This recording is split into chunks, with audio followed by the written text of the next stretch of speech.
I thought I was losing my mind. Every time I caught her in a lie, she twisted it so perfectly that I ended up apologizing. I didn't realize until it was too late. She wasn't just cheating on me. She was rewriting my reality. We'd been together for almost 4 years, and if you asked anyone from the outside, they would have said we were the perfect couple. Smiles and photos, vacations together, dinner with friends where we played our roles flawlessly. But behind closed doors, it was different. Behind closed doors, she was someone else, colder, sharper, always 2 steps ahead of me in every argument. At first, it was little things. She would come home late and tell me she'd been at the office. When I noticed her lipstick was smudged or her perfume was too strong, she'd snap, "What? Are you checking me now? Do I need to ask for your permission to exist?" And somehow, I'd end up apologizing for even noticing. She had a way of flipping everything back onto me. If I asked why she didn't answer her phone for hours, she'd sigh and say, "Do you realize how suffocating you are?" No woman wants to feel like she's on a leash. If I asked about the messages from unknown numbers, she'd laugh in my face. "You're so insecure, it's embarrassing." And the worst part? I started believing her. The gaslighting was so subtle, so constant, that I stopped trusting my own eyes. I'd catch a glimpse of her slipping her phone face down when a notification popped up. But by the time I asked, she'd already built an entire story that made me feel crazy for even questioning it. I'd smell cologne on her jacket, and she'd raise her eyebrow and say, "Maybe you should wash your own clothes more often instead of imagining things on mine." Piece by piece, she chipped away at my confidence. I didn't even realize it was happening until one night, when I found myself standing in the bathroom mirror whispering, "Maybe I really am paranoid. Maybe it is all in my head."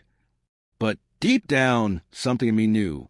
The cracks became harder to ignore. She'd work late, but her makeup would be fresh when she got home. She started disappearing on weekends with vague excuses. Girls' night, visiting family, spa day. Yet she'd come back glowing in a way that didn't match any of those stories. One night, I asked her directly, my voice shaking, "Are you seeing someone else?" She didn't even hesitate. She looked me dead in the eyes, smirked, and said, "If I was, could you really blame me? Look at you. Look at how pathetic you become, always questioning, always doubting. Who would want to come home to this?" My chest caved in. She didn't deny it. She didn't confirm it. She just twisted the knife deeper, leaving me bleeding with no proof, no confession, nothing I could hold on to except doubt. And that's when I realized I wasn't just fighting for the truth. I was fighting for my sanity. The days after that night felt like walking through fog. Every conversation with her was a minefield. Every glance at her phone a trigger. Every late arrival a reminder what she'd said. "If I was, could you really blame me?" Those words carved themselves into my skull, replaying over and over until I didn't know whether I wanted to scream at her or collapse at her feet begging for reassurance. But she didn't give reassurance. She gave silent smirks, half-truths that sounded too perfect, too polished. Then came the night everything boiled over. She said she'd be home by 8. At 10, I was still staring at the door, my heart pounding every time I thought I heard footsteps in the hallway. At 11, I called her, no answer. At midnight, the lock finally clicked. She walked in casually, humming to herself, tossing her purse onto the couch like nothing was wrong. "Where have you been?" My voice cracked, raw from hours of silence. She glanced at me, bored. "Out. Out where?" I demanded. She shrugged, kicking off her heels. "With friends. Why do you care so much? Don't you trust me?" I felt my blood boil. "Trust you? You vanish for hours. You don't answer your phone. You walk in like this and expect me to just smile and accept it." She turned, finally meeting my eyes, and smirked. "Yes, because the alternative is you being a paranoid little boy throwing tantrums. Which do you prefer?" Her words cut like glass. "I'm not paranoid."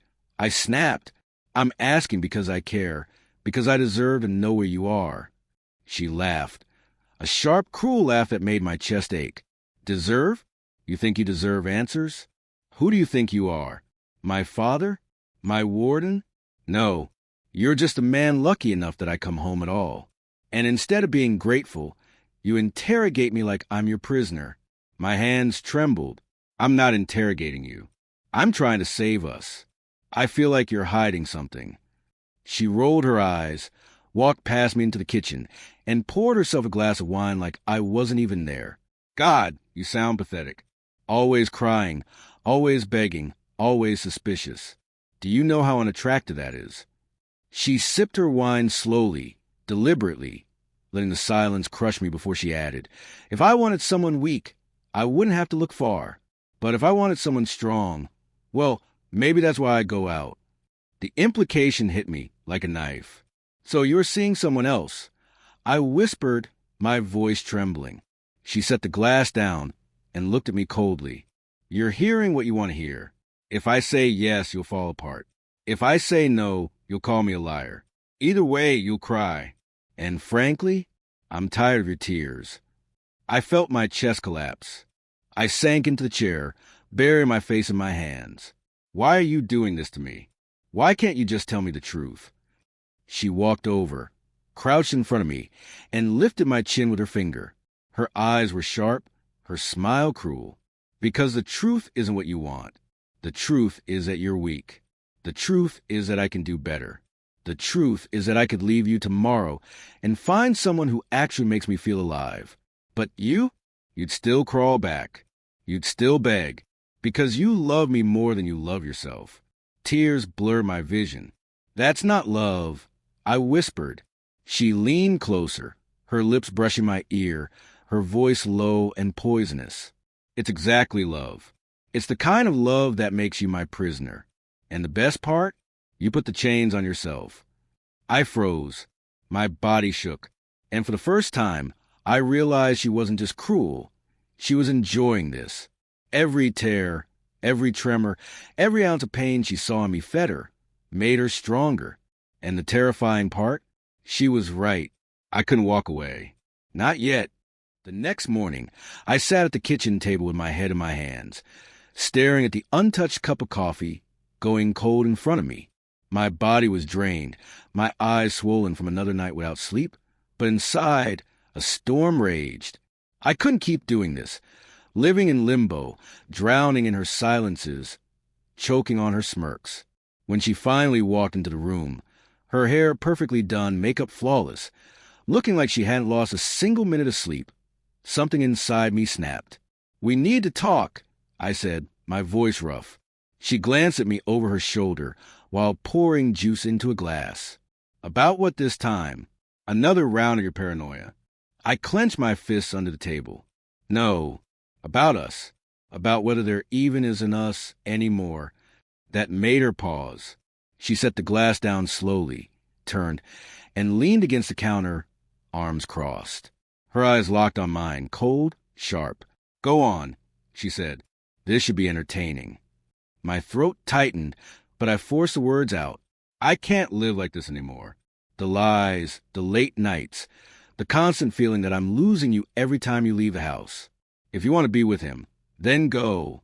But if you want me, if you want this, I gesture between us, my voice cracking, then you have to choose. It's me or him, but it can't be both. For a moment, silence. Then, slowly she smiled. Not the smile of someone caught. Not the smile of someone choosing. The smile of someone who knew she had already won. You're giving me an ultimatum? She asked, her voice soft but mocking. Yes, I said, my chest pounding. I deserve at least that.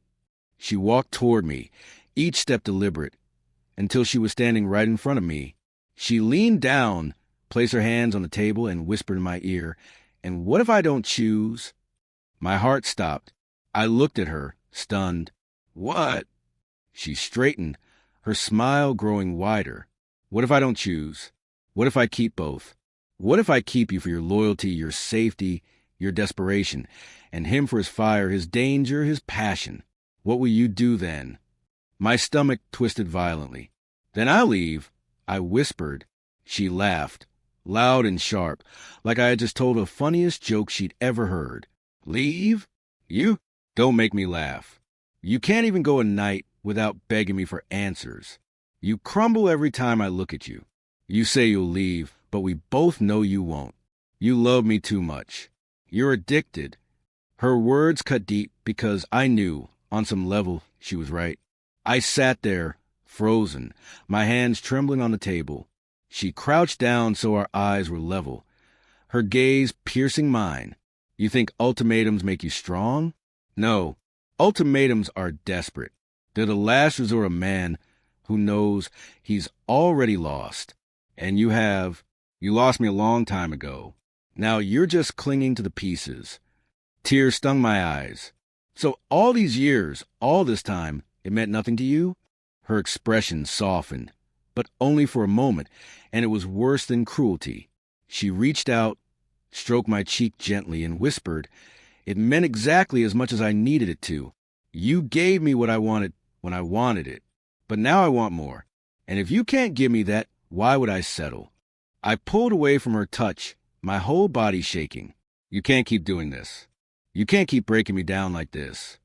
She stood, looking down at me like I was a child. "I can, and I will, until you prove me wrong. But let's be honest." She leaned closer, her smile razor sharp. "You won't." My heart sank. For the first time, I realized the ultimatum wasn't for her. It was for me, and I had already failed. I don't remember how long I sat there after she walked away from that conversation. My body was trembling, my mind spinning so violently I thought I might actually go insane. The words, "What if I don't choose?" echoed in my skull over and over until they became a chant, a poison that ran through my veins. Because she was right. She wasn't choosing. She wasn't going to. She had both of us. Me for stability, him for excitement. And she believed, no, she knew, that I didn't have the strength to walk away. And the terrifying part was, she was right. That night, I couldn't sleep. I paced the apartment like a prisoner, my thoughts tearing me apart from the inside out. Every creak of the floorboards, every buzz of my phone, every shadow outside the window made me wonder, is she with him right now? Is she laughing at me with him? Telling him how pathetic I am, how easy it is to keep me chained. I imagined her in his arms, whispering the same words she once whispered to me. "You're everything I ever wanted." The thought made me physically sick. I collapsed onto the bathroom floor, clutching the sink, gagging, as if I could vomit the images out of my head. By morning, I was a shell, my eyes bloodshot, my hands trembling, my stomach twisted into knots. She walked in around 9, dressed perfectly, makeup flawless, humming softly like she hadn't destroyed me just hours earlier. She glanced at me, sitting on the couch, and smirked. "You look awful," she said casually, kicking off her heels. I stared at her, my voice hoarse. "Where were you last night?" She arched an eyebrow. "Out." "With him." I demanded. She didn't answer right away. Instead, she walked into the kitchen, poured herself a glass of water, and took a slow sip. When she finally turned back, her eyes glinted with cruelty. And what if I was... My chest caved in. I felt the breath leave my body, my hands clenching into fists. Then at least have the decency to admit it. Stop playing games. She laughed, a low, mocking laugh that made my skin crawl. Decency? You think you deserve honesty after the way you've been acting? Crying, begging, throwing ultimatums at me? You're pathetic. And pathetic men don't get honesty. They get whatever scraps I decide to throw them. I stood up, shaking with rage. I'm not pathetic. I loved you. I gave you everything. Her smile widened, sharp as a blade. Exactly. You gave me everything. And now you have nothing. That's why you'll never leave. Because you don't even know who you are without me. The words sliced through me. I staggered back, my vision blurring with tears. You're wrong, I whispered, but my voice was weak, unconvincing, even to myself. She stepped closer, her heels clicking on the floor, her presence towering over me. She leaned in, her lips almost brushing my ear, her voice soft and venomous. Am I? Look at you. You can't sleep. You can't eat. You sit here waiting for me like a dog at the door. You think I don't see it? You think I don't know the power I have over you? You're mine, and you'll always be mine. No matter what I do, no matter who I'm with, you'll stay. Because without me, you're nothing. I felt the world spin. My chest heaved with sobs I didn't want her to hear, but I couldn't stop them. My body shook violently, my knees threatening to give way. She placed her hand on my cheek almost tenderly, her thumb brushing away a tear, but her eyes were cold, merciless. "Don't cry," she whispered. "It only makes me respect you less. Be a man. Accept reality. You're not enough. He is, but you still have your place. Don't throw it away." I broke then, completely. My legs gave out, and I collapsed on the floor, sobbing into my hands. Every word she spoke dug deeper, burying me alive in my own weakness. I hated her. I hated him. But more than anything, I hated myself for staying, for loving her still, for proving her right. And as I lay there broken, she walked away into the bedroom, humming softly, as if nothing had happened. That night, I realized something terrifying. She didn't just want me broken. She wanted me to accept the breaking. She wanted me to wear the chains proudly, to thank her for them. She didn't just want control. She wanted ownership.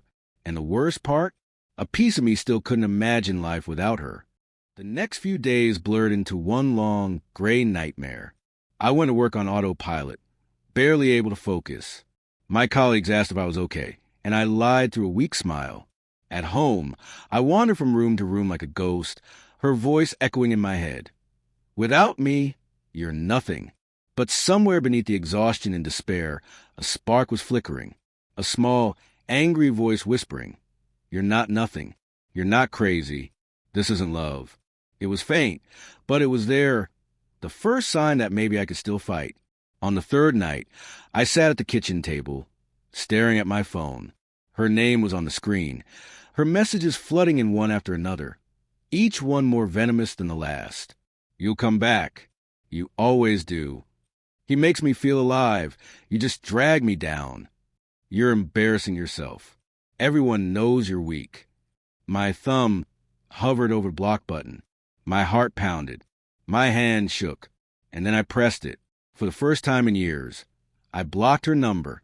The silence that followed was deafening. My chest heaved. My palms were sweaty. But for the first time, I felt a sliver of control. That night I slept. Not well, but I slept. By morning, there were emails. Dozens of them. New addresses she created overnight. All with the same theme. Attacks, manipulation, guilt. "You're abandoning me when I need you most." I told my family you hit me. They believe me. "If you don't answer, I'll tell everyone what you're really like." Each one a bomb designed to explode in my mind. My heart raced as I read them. Fear gripped my chest. What if she really did tell people I hit her? What if she ruined my reputation? My career? My family? Every line was like a hook sinking deeper into my flesh. She knew my fears. She knew my weak spots. And she was stabbing them all at once. I started to type a reply. "Please stop. Please don't do this." But then I stopped. I remembered her words from that night. "You're mine. You'll always be mine." I deleted the draft. I closed the laptop. My hands trembled, but I didn't answer. That afternoon, a mutual friend texted me. "She's saying you've been controlling, abusive. Is that true?" My stomach dropped. My worst fear was happening. She wasn't just manipulating me now. She was rewriting the narrative, painting herself as the victim, me as the villain. My chest burned. My breath came fast and shallow. This was how she was going to break me completely, by turning everyone else against me until I had no one left. That evening, she showed up at my apartment unannounced. I froze when I heard the knock. My heart pounded, my palms slick with sweat. I didn't open the door. She knocked again, harder. "Open up. We need to talk." I stayed silent. Then her voice turned soft, almost sweet. "I'm sorry. I didn't mean it. You're the only one who understands me. Please, just let me in."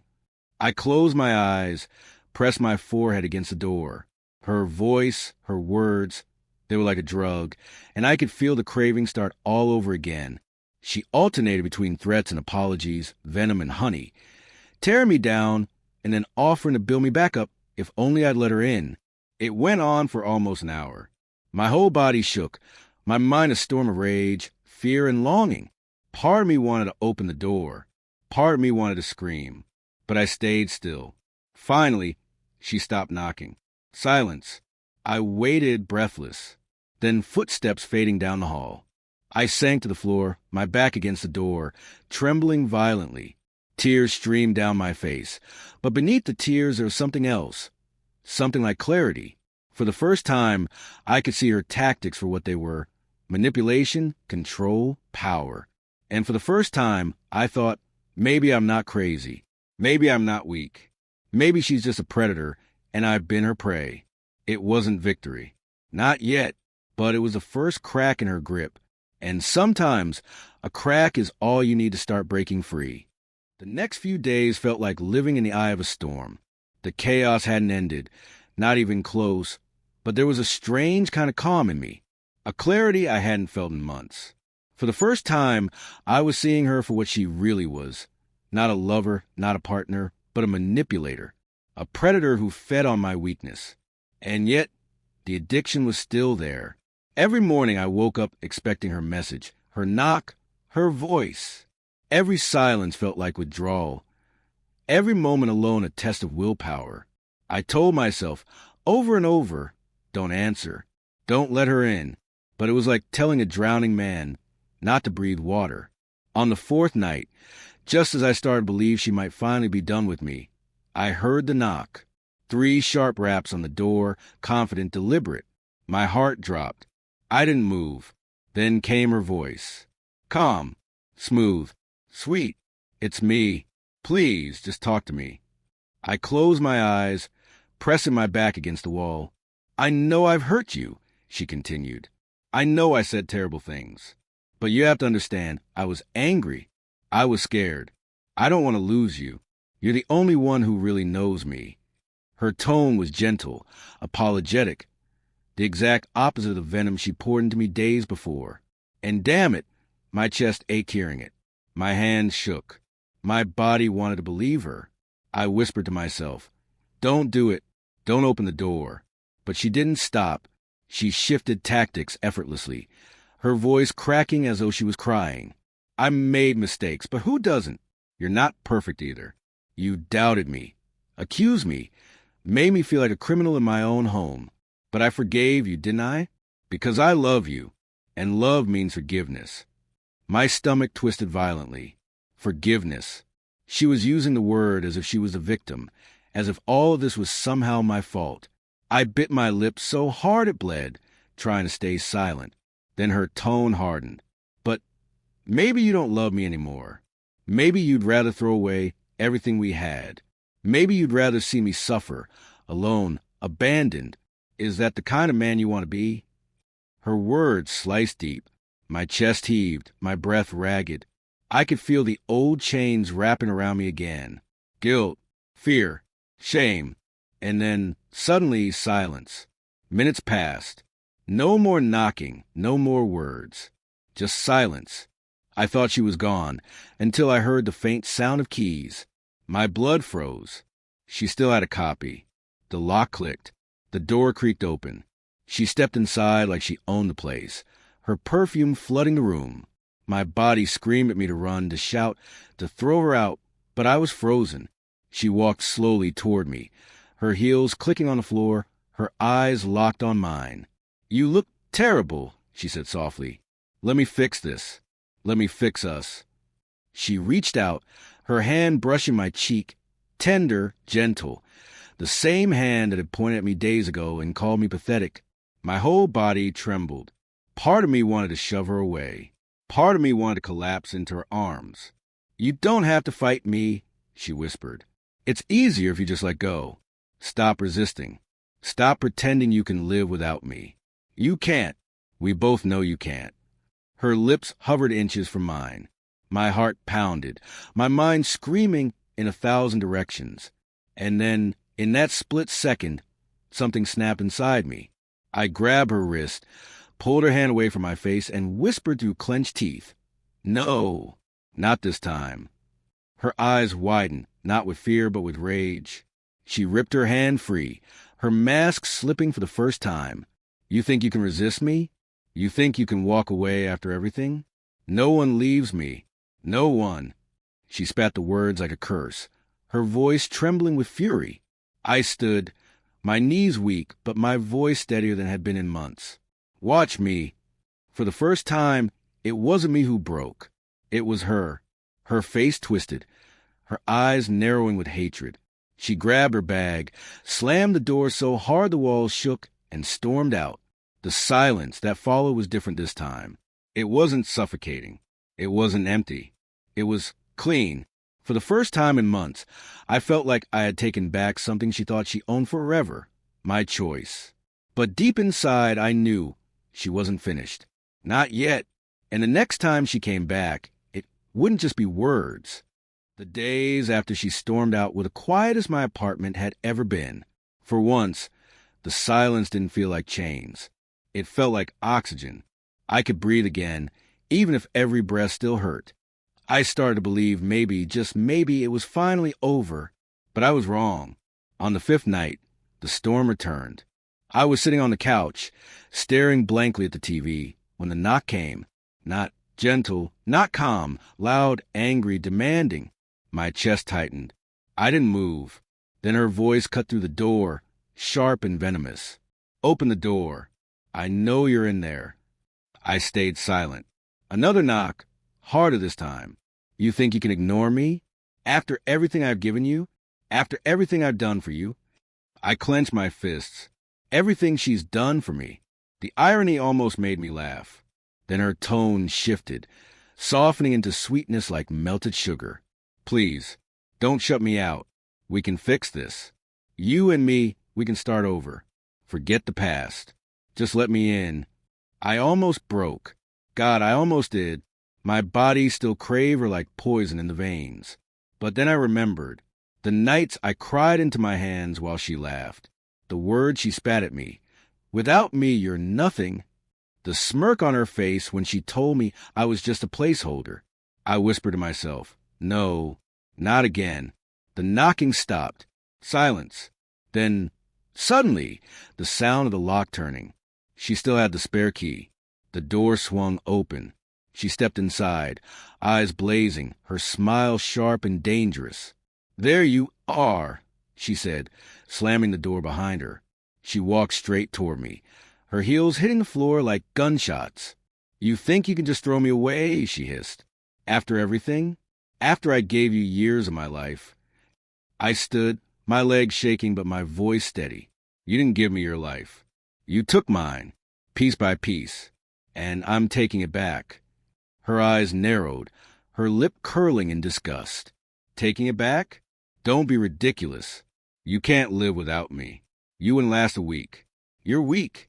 You're pathetic. You're mine. No, I said firmly, louder this time. I was yours, but not anymore. For a split second, I saw something crack in her, the mask slipping, the rage underneath boiling over. She stepped closer, her voice low and vicious. You'll regret this. You'll regret ever thinking you could defy me. Men like you don't leave women like me. We decide when it ends, not you. I felt my chest tighten, but this time it wasn't fear. It was anger. Years of swallowed words, years of tears, years of humiliation all rising at once. I met her gaze and didn't flinch. This ends tonight, I said. Her face twisted, fury breaking through her calm facade. You think you're strong? You're nothing without me. Nothing, she screamed, her voice echoing through the apartment. But this time, I didn't collapse. I didn't cry. I didn't beg. I stood tall, my hands trembling, but steady enough to point at the door. Get out. She froze, stunned. No smirk, no laugh, just silence. Get out. I repeated, my voice like steel. Her eyes burned into mine, searching for weakness, for a crack in my armor. But she didn't find one. For the first time, she realized her words no longer had power. Her control was gone. Finally, she grabbed her bag, her movement sharp and angry. She stomped to the door, turned back one last time, and spat. You'll come back. You always do. And I smiled. A small, broken, but real smile. Not this time. The door slammed shut. The silence that followed was final. Heavy, but not suffocating. It was a silence of freedom. I sank onto the couch, my body trembling, tears running down my face. But this time, they weren't just tears of pain. They were tears of release, tears of survival. Because for the first time in years, I wasn't hers anymore. I was mine. It's been months since that night. She tried a few more times, new numbers, anonymous emails, even mutual friends to check in. But every time, it got easier to ignore. Every time, her voice sounded smaller. Every time, I felt stronger. The apartment is quiet now. Not the suffocating quiet of a cage, but the quiet of a home finally free of poison. I repainted the walls, rearranged the furniture, cut my hair, deleted the old photos. Piece by piece, I built a life that has nothing to do with her. I won't lie and say it's been easy. Some nights of memories still come back, and I hear her voice whispering, "You're nothing without me." But now I answer back, even if only in my head, "I survived you. I'm more than you ever thought I could be." Scars remain. They always will. But scars aren't weakness. They're proof you were hurt and kept going anyway. Proof that you were broken but refused to stay broken. And the truth is, she was wrong about me. I wasn't nothing. I wasn't weak. I survived her. And survival, in the end, is the greatest kind of victory.